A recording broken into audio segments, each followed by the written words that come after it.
So, what if I told you that a 20-year-old diary could hold the map to transforming chaos into, well, inner peace? In this explainer, we're going to dive into a really unique spiritual text that says it can do just that. It lays out this whole journey to becoming what it calls a co creator. All right, so right off the bat, the text hits us with this really powerful idea. It starts with this quote, and the claim is pretty huge. It says that a being named Michael, speaking through the author, believes the entire root of global chaos is just our individual reactive nature. So, right there, that's the core problem this whole text is trying to solve. And here's what makes this whole thing so fascinating it's the source itself. We're not talking about some ancient scripture here. Nope.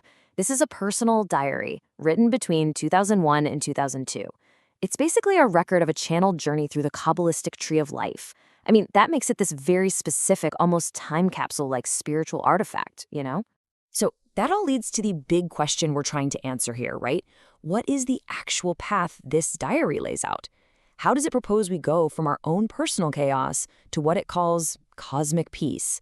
Let's jump in and follow the map. Okay, so the journey kicks off with a really fundamental choice. The diary basically presents two ways of being. On one side, you've got the reactive being. This is the person who's just driven by chaos, judgment, greed, and fear.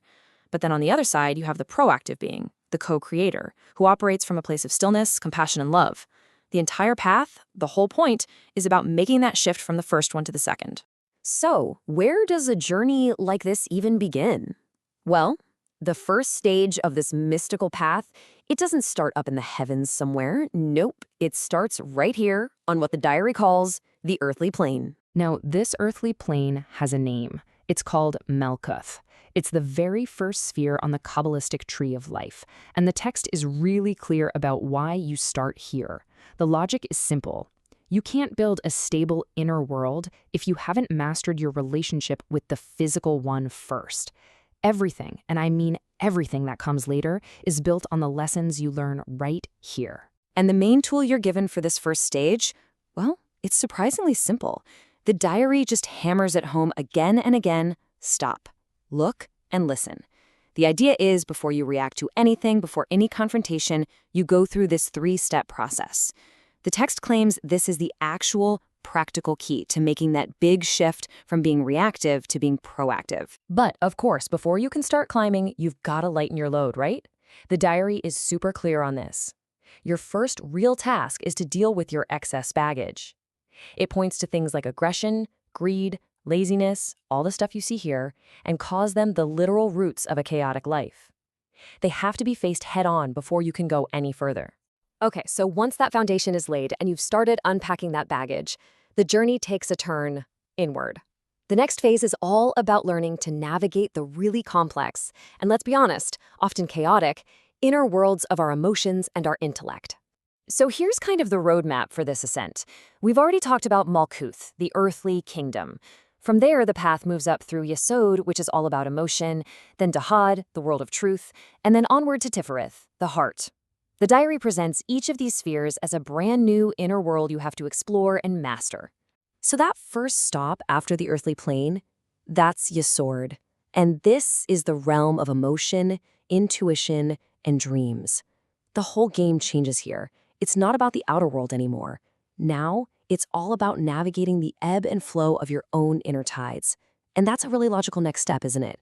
Because if your emotions are all over the place, they're going to distort how you see everything else.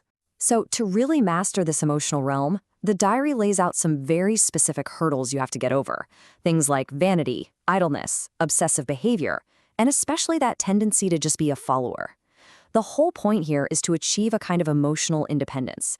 You have to get that solid before you can even think about moving higher. So, after you've worked through the world of emotion, you ascend to a place called Hod. The diary calls this the world of truth, and the goal here is intense. It's about stripping away every single falsehood, every bit of deceit, and every illusion you're holding on to. This isn't just about being honest, it's about gaining a crystal clear vision, which the text says is the key to unlocking secrets of healing, magic, and even prosperity. And there's a direct quote from the source that just drives this point home. It says, "As we embrace truth in our lives, our signal will get stronger." Think about that. So, in this context, truth isn't just some abstract moral concept, it's a practical tool.